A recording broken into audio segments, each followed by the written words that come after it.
Hello, good evening and welcome to News 360 live from our studio here at Adisanwe Kanda in Accra. I am Martin Asiedu Date. And I'm Grace Hamwa Ajuman. Coming up tonight.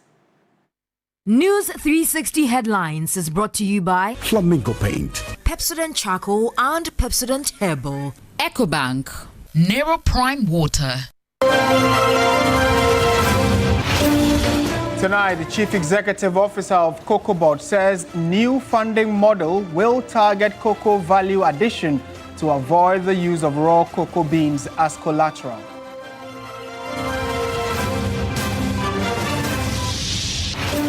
All set for governing National Democratic Congress primary to elect a candidate for the Ayawaso East by-election.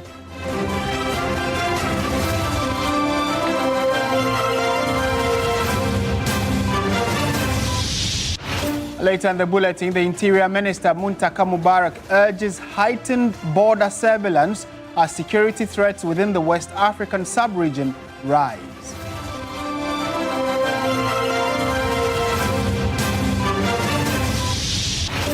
Later in business, we tell you why the Chief of Staff, Julius Debra, is urging African nations to bridge the gap between finance and enterprise for inclusion and growth.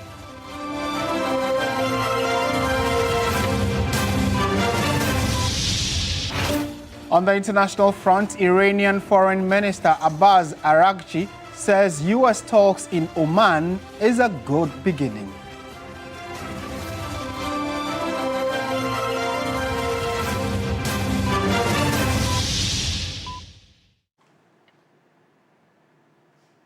We have details of these and more plus business, sports, entertainment in the next hour. Stay with us. Let's go to the first story, which has to do with the very important backbone of the Ghanaian economy, cocoa.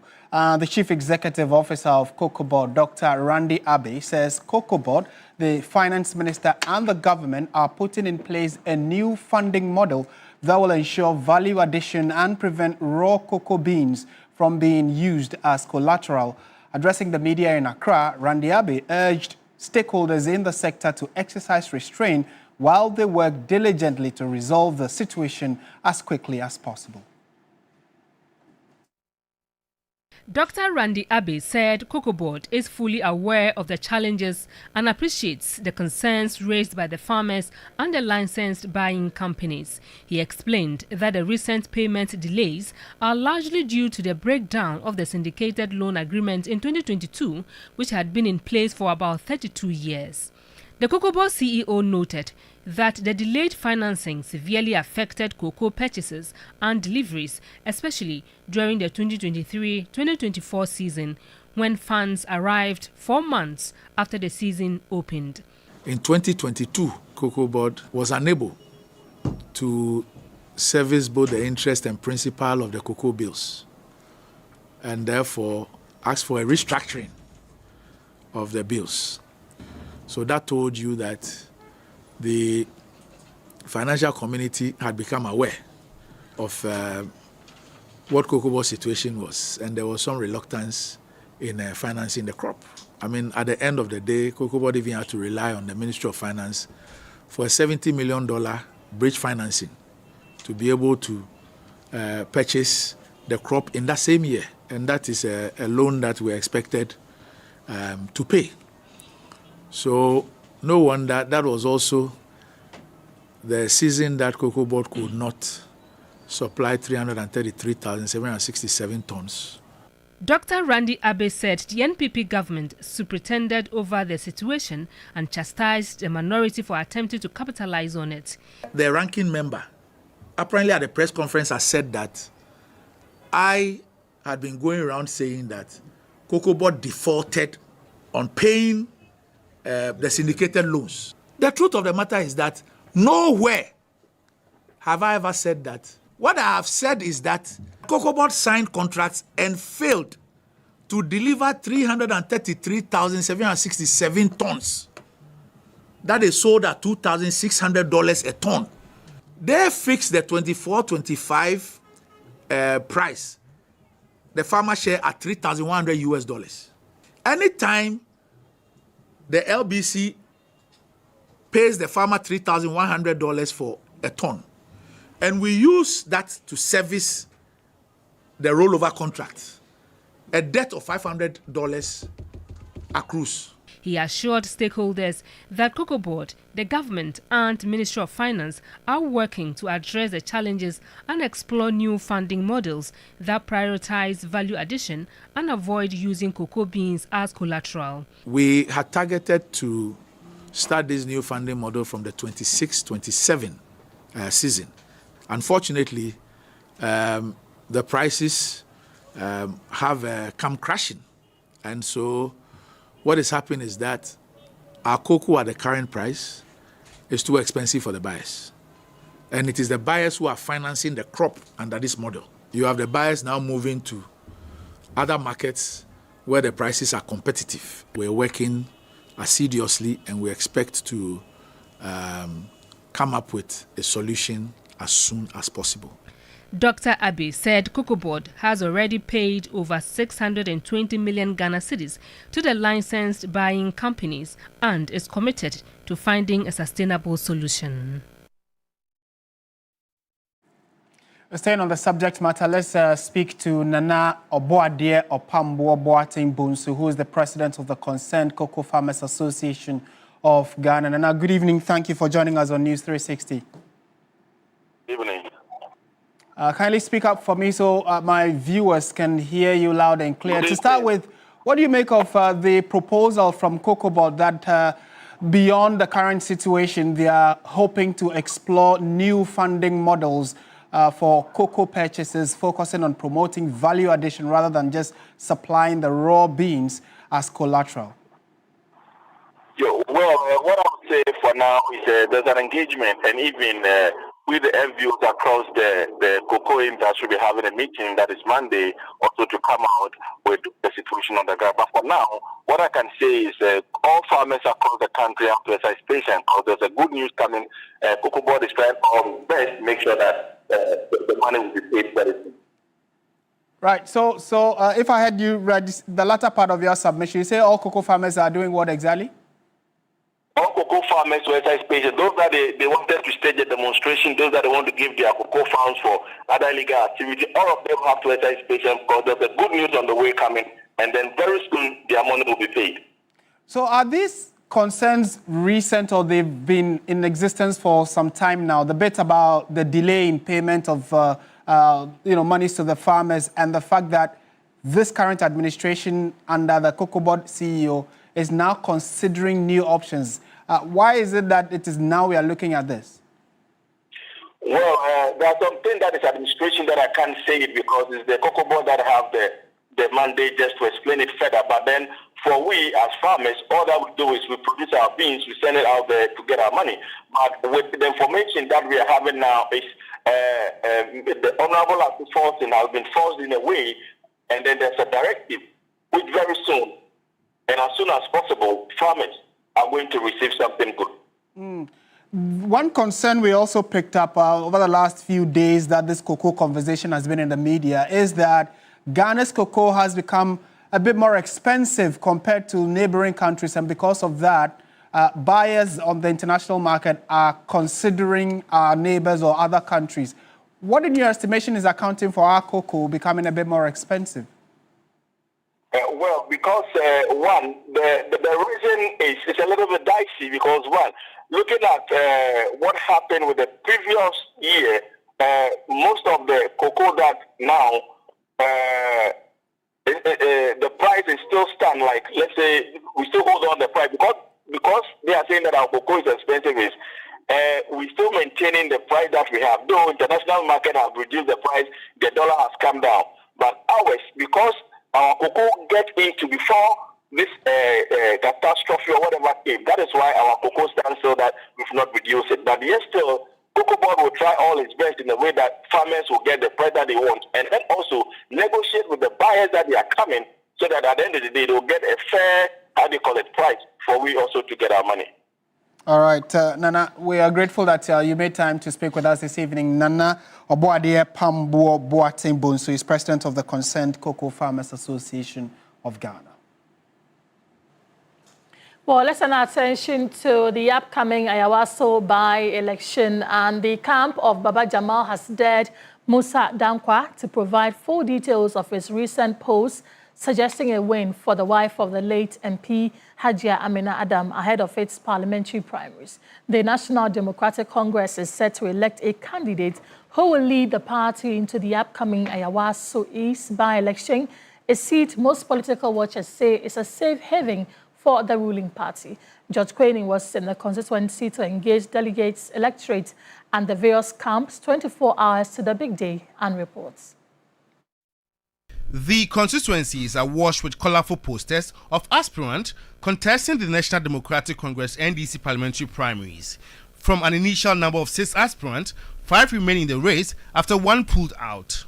As the NDC prepares to go to the polls to elect a candidate to lead the party into the upcoming Ayawaso East by-election, the contest has become extremely keen.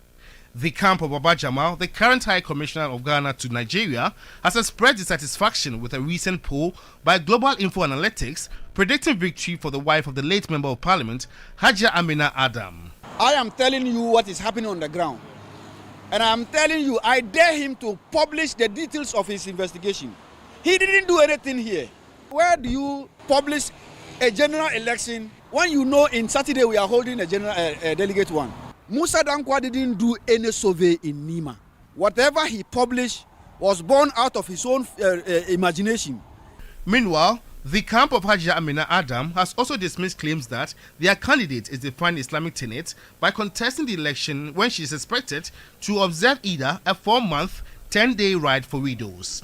I have said elsewhere that Honorable Baba Jamal's issue is he's afraid of women. So he's hiding around the Islamic issues. But you see, and I'm very, very surprised at what Honorable Baba Jamal did at the vetting.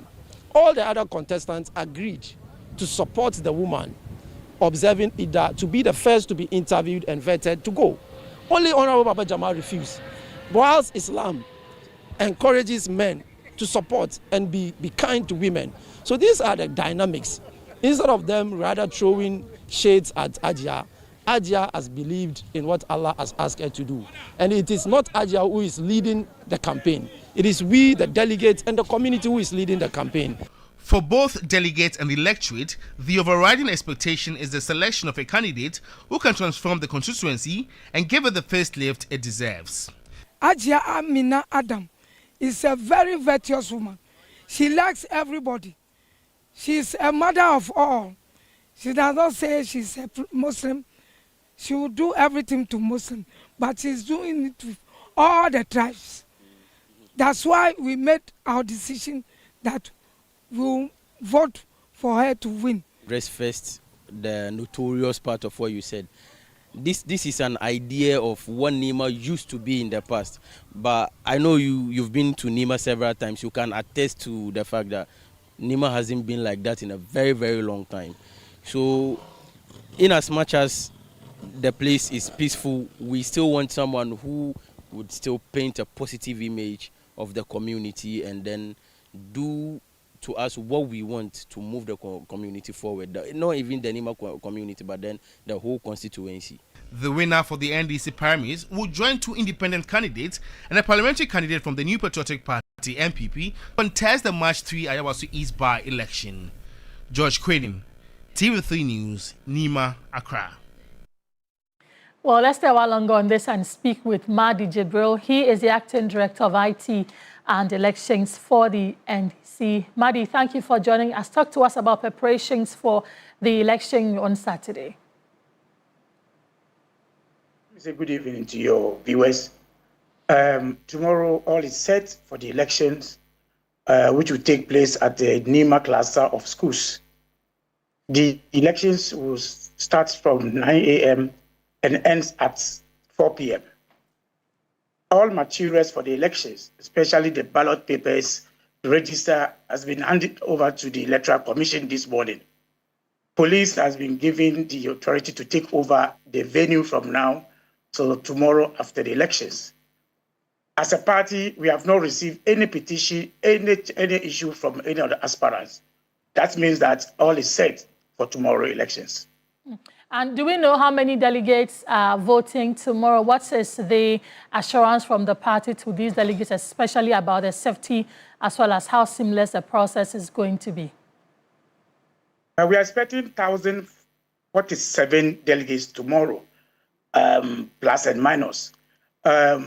But at least all of us know that because this delegate list was the delegate list for the 2022 elections, we are not expecting to get the 1,047 because at least time will tell you that some people are passed within the time so far. So we are not expecting to get 1,047 all to come out to vote. But we are going to, I'm sure, at least 95% will turn out to vote tomorrow. As for the safety of the delegates, what we have, the arrangement is that it is only voters who enter the parameters of the elections. No supporter will enter the venue tomorrow. And you will only allowed to even enter the venue if you have your name in the register at the gate. So checks will start from the gate before you enter the compound. You also have to come with your voter ID and your other Ghana card or voter ID. And that is what we're asking for tomorrow. This information has been given out for the delegate to know what they will do tomorrow. Right. The elections tomorrow is for people of Ayawaso East and for Ayawaso East people, although on behalf of NDC. So what we are urging other members to do, they can observe the process outside the compound. Apart from the delegates, the aspirants, and the journalists, Electoral Commission, nobody is allowed to enter on the compound. Okay. And this will keep the safety of the elections tomorrow. Okay. Madi, thank you for talking to us. Madi Jebro is the Acting Director of IT and Elections for the NDC. Stay with us, your Election Command Center. We're there at Ayawaso tomorrow to bring you all that you need to know about this primary. Let's take you to Parliament now because the House has passed a new bill to establish an authority to implement the 24-hour economy program days after the policy document was presented to Parliament. It was colorful in the chamber when members clad themselves in beautifully woven smock to celebrate the rich culture of the country. Christian Yale reports. All is set, and the engine to drive the implementation of the 24-hour economy and accelerated export development program has been given a strong footing. This is a policy that is seeking to address the long-standing structural issues in the economy and put the country on another pedestal. The idea behind it is to create jobs and opportunities for our youthful population, many of whom have graduated from universities, and because the economy has been bad for the past 8 years, jobs were not being created. Indeed, jobs were flying out of the country because the excess taxation that we saw, the financial crisis that we saw, the high inflation that we saw, the volatile currency situation that we saw, led to many factories opting to leave the country to go and relocate at places where there was better stability. And so unemployment is a major issue. And the National Democratic Congress admits that we have a problem of unemployment. That is why, for us, it's a matter of great joy that ultimately this Parliament has passed the 24-hour Economy Authority Bill. He says that flagship promise made to Ghanaians has come to stay. 24-hour economy has come. Yeah. And I'm happy that our senior, Mr. Guzitano, is here. He is the sponsor of the bill. He is at the presidency, presently manning the secretariat that is responsible for developing the infrastructure legal, regulatory, and administrative. We want to assure you that you have the backing of this parliament. Yes. You have the backing of this caucus. Yes. And you have the backing of the National Democratic Congress. Yes. And I believe you have the backing of Ghanaians because they voted NDC into office on the basis of the promise that we made to establish a 24-hour economy.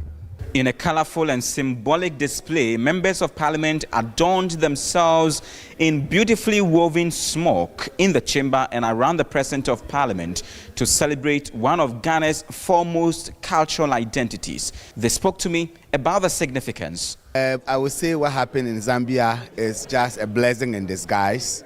It has adored and taken to the world stage this beautiful fabric. And sometimes when we wear this, we do not know the genesis. I come from a rural constituency where weavers actually weave the fabric that is required to do this. Just this past weekend in Hamley, one weavers group graduated, and then in Samoa, another in my constituency. And these people sit down painstakingly, thread by thread. So I have promised that from yesterday, when this beef, or 3 days ago, when the beef started, that I'm going to wear smoke this session till we are done. I'm not going to put on any white man's... I'll track you for that. Yes. No. Anytime you see me, you just alert me. Yes, let's showcase, let's be proud. Grow Ghana, wear Ghana, and all that. It's part of the 24-hour economy, how we can do things that will spare our economy. And this coming at this very time, for me, it's timely. Well, to other stories, in the face of growing security threats within the sub-region, the Minister for the Interior, Mohammed Muntaka Mubarak, has challenged Ghana's security services to heighten surveillance, particularly in border communities. The minister, who has been engaging heads of institutions under the Interior Ministry, says the move has become necessary following an increase in recorded crime cases last year. Here's a report by Stanley Nibleu.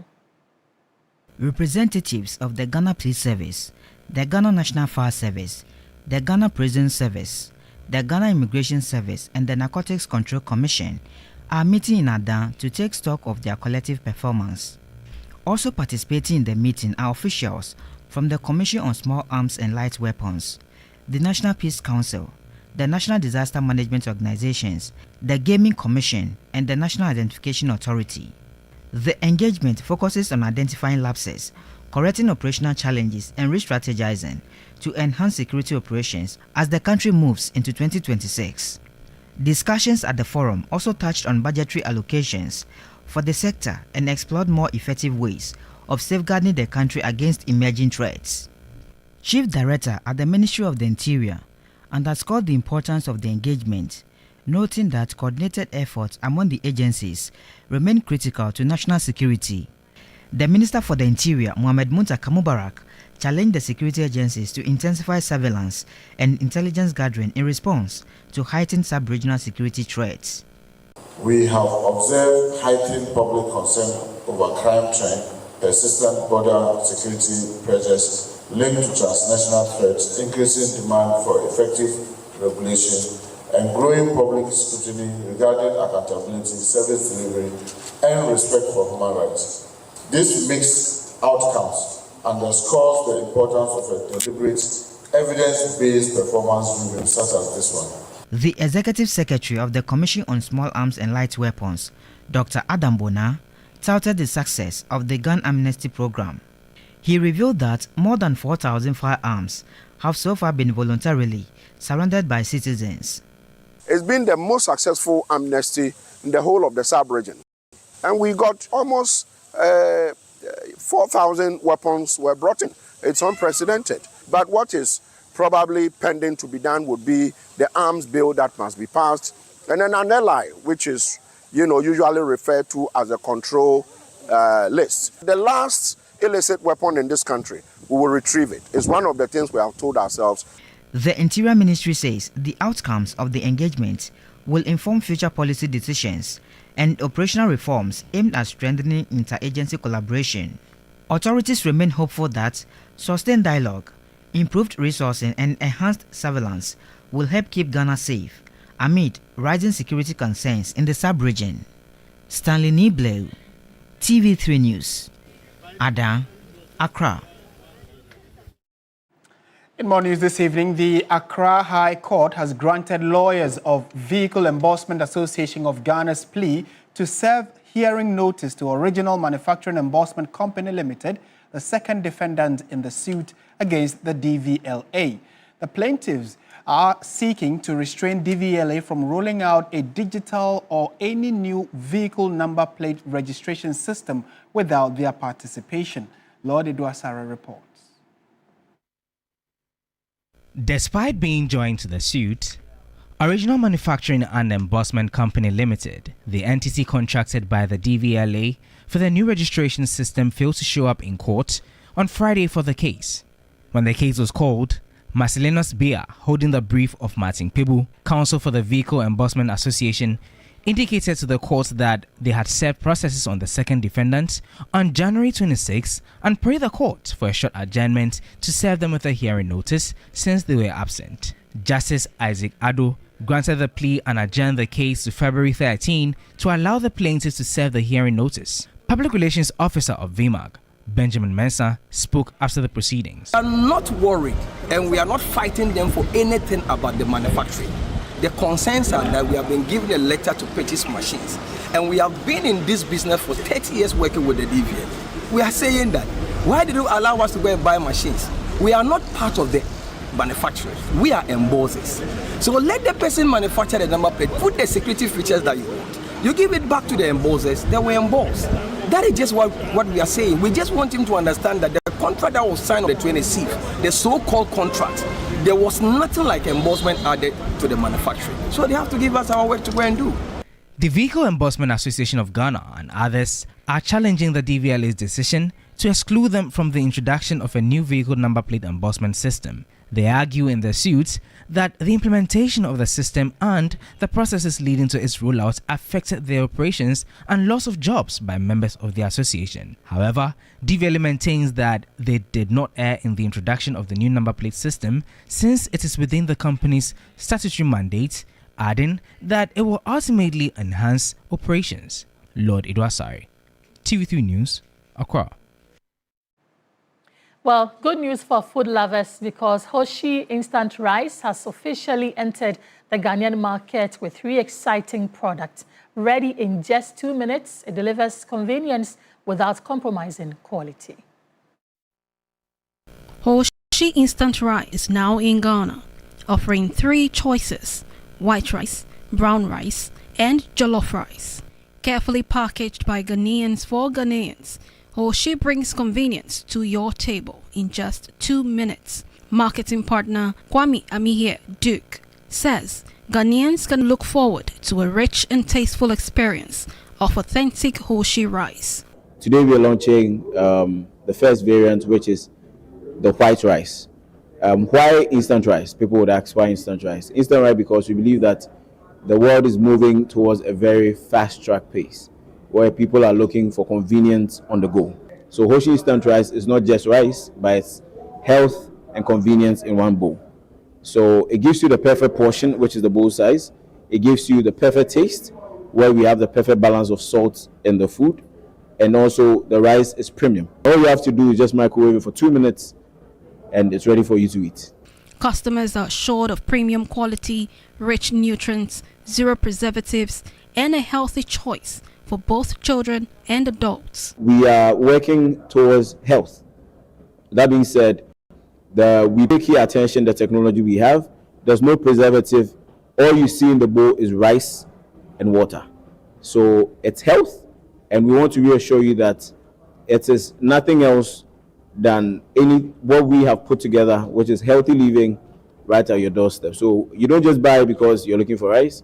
You buy it if you're looking for a healthy choice of rice. Beyond instant rice, Hoshi International promises to introduce even more exciting products to the Ghanaian market.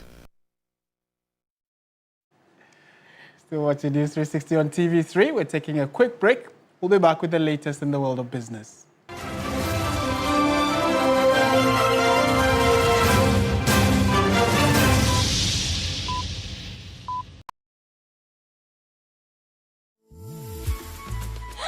I love President Charcoal. Why? When there are so many other charcoal toothpaste. That's both charcoal and lemon. Oh, does it? Yes, look right here. Yes. Pepsodent Charcoal has 2 of nature's powerful whitening ingredients. With the power of activated charcoal and lemon essence, it removes stains and whitens teeth naturally. Convinced? Well, I am. Just look at your beautiful Pepsodent smells. For naturally whiter teeth, Pepsodent Charcoal. Pepsodent.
Chief of Staff Julius Deborah has issued a clarion call to African leaders and financial institutions to aggressively align available capital with local enterprises to spark a continental industrial revolution. Speaking on Friday, February 6 at the 2026 Africa Prosperity Dialogue held at the Pediasi Lodge, Deborah emphasized that Africa's path to self-reliance depends on moving beyond lofty rhetoric and into the realm of tangible economic outcomes. First, we must align finance with enterprise. Africa needs patience, development-oriented capital that understands the realities of SMEs, support innovation and reward growth. Capital must meet credible businesses and credible businesses must be equipped to absorb investment and scale regionally. Second, we must build trade capability at scale.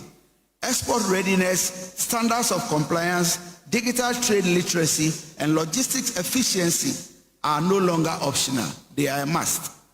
They are prerequisites for competitiveness in a continental market. Third, we must make integration visible and tangible. When women lead enterprises and youth-led startups successfully trade across borders, they create confidence and momentum. They turn continental policy into lived experience. Away from that, Universal Merchants Bank, UMB, has unveiled its new mobile application, the UMB Speed App, as part of efforts to deliver faster, more reliable and seamless digital banking services. Management says the upgraded platform replaces the bank's previous app, offering improved functionality, greater convenience and easy access to banking services anytime, anywhere. Universal Merchants Bank continues to strengthen its operations with a firm commitment to digital transformation and customer-centric innovation. Speaking at the launch of the UMB Speed App, the head of corporate communications, Adam Knight Tay, said the new platform reflects the bank's vision of providing secure, efficient and accessible banking solutions in a rapidly evolving digital era. With the app in your hand, you don't even have to go to the banking hall, right? You're able to do basically every transaction you will go to the banking hall to go and do. So once you link your Momo wallet, you're able to send from the app to your wallet, from your wallet to the app. You want to check your balances, which people would like to do. You would want to do basic, financial transactions. You're able to do all of that with the app. And the best thing about it is that you know that the app doesn't have opening and closing times, right? And so any time of day, you are able to use the app. Head of e-business, Tubo Ofeyajiman, highlighted on the key features and benefit of the app to customers. The old app was launched just about maybe 9 years ago, right? And then 9 years ago, several things have changed. Customer taste preferences have changed, right? Again, you have the biometric feature to be able to sign up onto the app. You also have the receipt feature where you're able to send transaction confirmations to people. You understand? You also have the SIs that you're able to set on your account to schedule payments that you need to make to individuals. For you to be able to sign up onto the app, you first use your account number and then your Ghana card. But not just that, you are required to do a liveliness test, which adds that extra layer of security onto it. You can enable a biometric feature on the app, right? That makes it, additionally very more secure. The UMB Speed app is available for free download on both the iOS App Store and Google Play Store, positioning the bank to meet the growing demand for convenient and secure digital banking. And now the CEO of Telecel Group, Mo Damush, has called for Africa to accelerate the creation of a digital single market. Speaking at the 2026 edition of the Africa Prosperity Dialogue in Accra, he says connectivity and innovation are the keys to unlocking prosperity across the continent. Africa's wealth in land, minerals and talent is undeniable, but Telecel's chief executive told leaders and innovators gathered in Accra that resources alone are not enough. Africa has always been rich in land, rich in minerals, and rich in talent. Yet resources alone are like seeds kept in a jar, full of potential, but dormant until knowledge and brains turns them into solutions that transform lives. He argued that Africa's single market must go beyond moving goods across borders to building a digital economy powered by e-commerce, cross-border payments, and data-driven trade. Women and youth, he said, must be at the center. Women already account for nearly 70% of informal cross-border traders, and SMEs make up more than 90% of Africa's businesses. Women-led businesses are 17% more likely to adopt digital tools when cross-border trade barriers fall. Because in Africa, women account for nearly 70% of informal cross-border traders. So connectivity isn't just an economic tool, it's an equalizer. Telecel is investing in cross-border payment corridors, digital skills training, and entrepreneurship platforms to help startups scale across Africa. The CEO concluded that trade is not just about goods crossing borders, but about opportunity crossing generations. He was speaking at the Africa Prosperity Dialogue, which brings together leaders from across the continent. This year's message was clear. Africa's future prosperity will depend on how well it connects its people, its businesses, and its markets.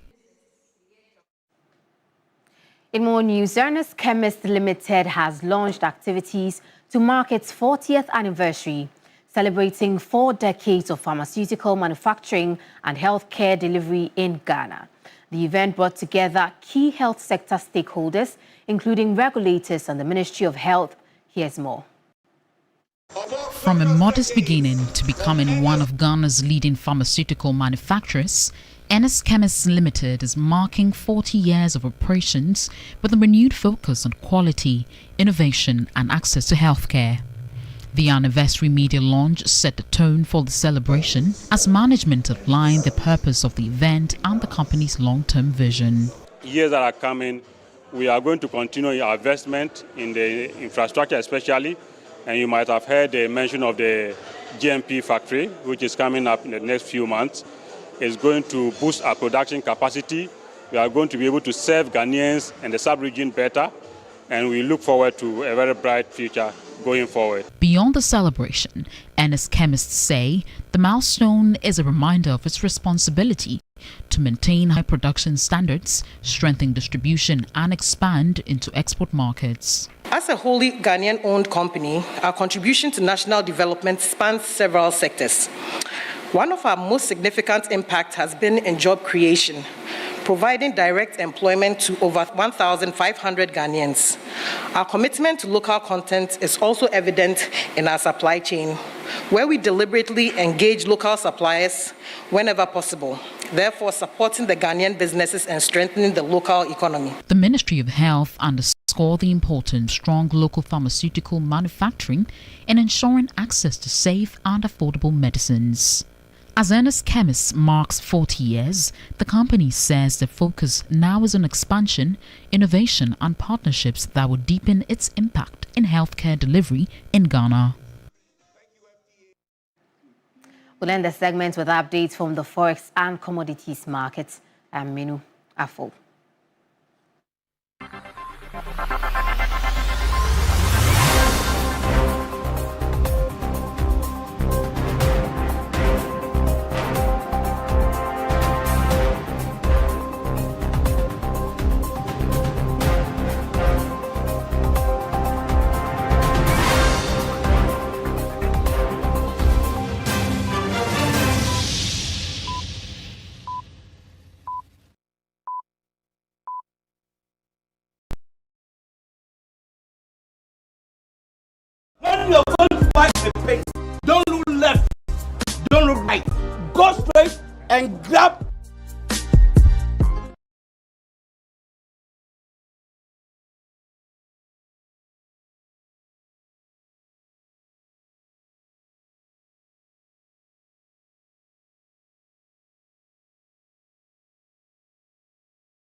sports segment is brought to you by Sasso Insecticide Spray and Coil.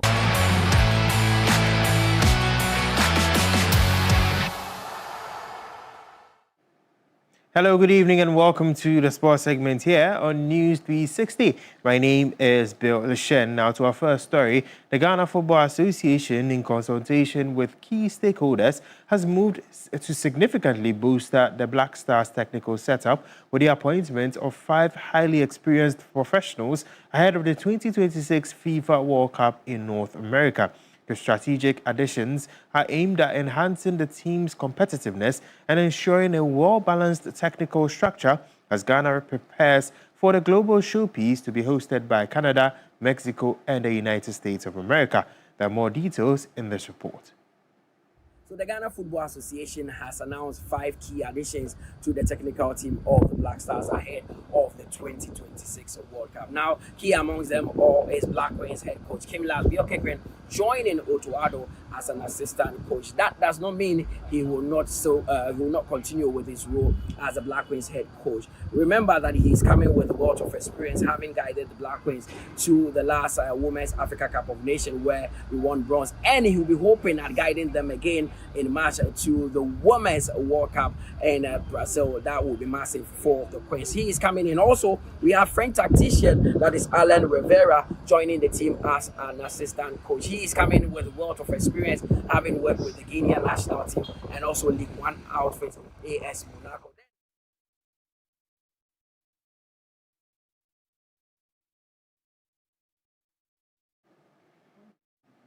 To some more stories, the Division 1 League side at Tram Divise booked their place in the last 8 of the MTNFA Cup after thrashing Ghana Premier League's relegation-threatened side 11 Wonders in Tema. Goals from Alfred Amua, Thomas Otre, Usman Ganu, and Precious Yaojima were enough for Godwin Atram's side. They would await the winners of the Midiama versus Samatex tie, which will be taking place during the weekend.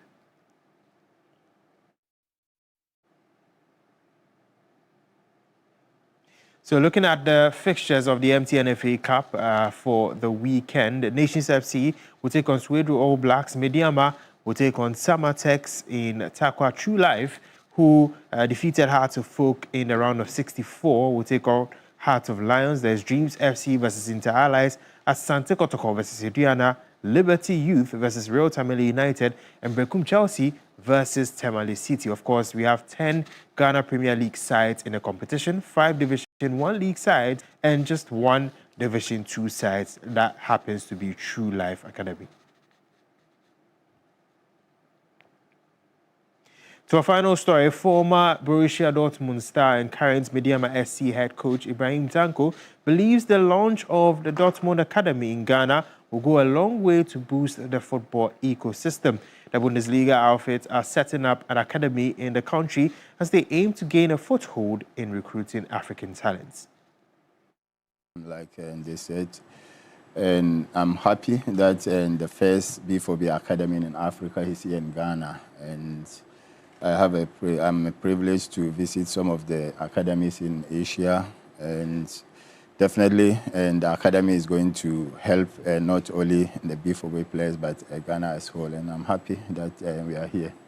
Ghana and German relationship go way back, and when you look at football, you have Anthony Abua at that time, Abedi Pele, Ibrahim, like you said, Siki Akono, Sekou, and myself, and yeah, and I'm sure that this academy will help not only, like I said, and the only B4B, I think, in the whole Ghana as well.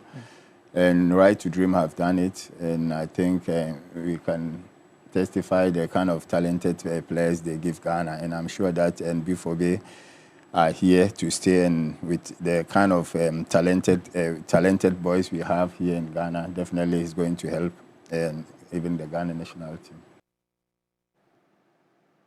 That's it for the sports segment here on News 360. My name is Bill Ishen. There's more on the bulletin after the break.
Hello and welcome to the entertainment news segment here on News 360. I'm Esiedua Afeni. Now in entertainment, President John Mahama has explained his decision to wear his traditional Ghanaian smock, saying it represents Ghana's culture and supports the local garment industry. Reacting to comments about his outfit during a visit to Zambia, President Mahama said he has been surprised by the attention that it has received, noting that he has worn the smock on several international platforms, including the United Nations.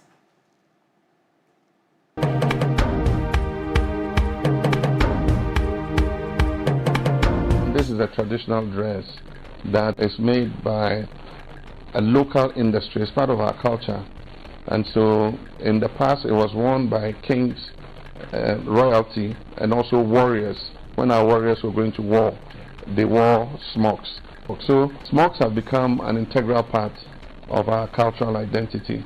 And I've worn the smock to the United Nations, the highest platform in this world. I'm surprised that Zambians didn't see me in a smock. A single comment on social media questioning President John Mahama's outfit during his visit to Zambia sparked widespread online discussions, drawing global attention to the traditional garment. According to President Mahama, the online buzz has provided unprecedented visibility for Ghanaian smock weavers and fashion designers, offering free branding and marketing for the local industry. The smock weavers in Ghana will be very happy because I, by power of social media, have giving them branding and marketing that they couldn't ever have dreamed of ever getting. And I'm sure that by the time I leave here, the number of searches for fugu, batakari, and smoke, is going to be quite high. President Mahama also revealed that during a gift exchange with Zambian President Hakainde Hichilema, he presented his host with a smock similar to the one he was wearing after receiving a traditional carving in return. Impressed by the beauty and craftsmanship of the garment, President Hichilema has expressed interest in ordering more smokes from Ghana. President of Zambia will be ordering more of that stuff for himself. President Mahama believes this development could open new opportunities for Ghana's textile and fashion industry through strengthening bilateral trade relations. Hello to the people of Zambia. Meanwhile, following social media trolling by some Zambians, several Ghanaian members of parliament have shown solidarity by wearing smocks to parliament.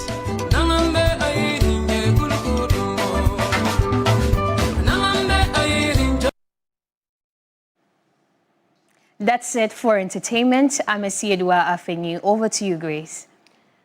Well, let's go to the international front tonight.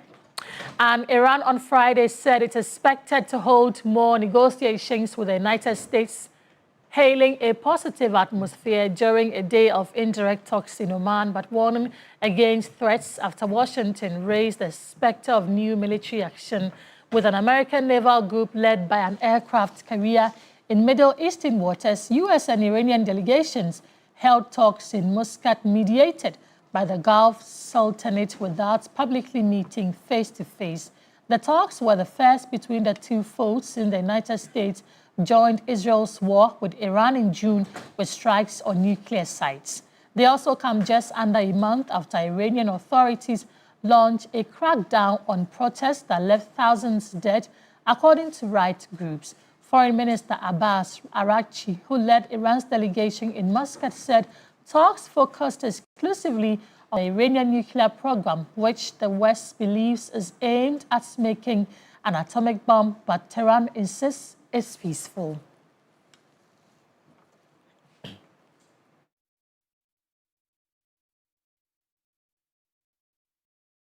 It's always a pleasure sharing your company here on News 360. Thank you so much. My name is Martin Asiedu. That's it for the bulletin. And I'm Grace Hamuajiman. Showbiz 360 is up. Thank you for joining us. Good evening.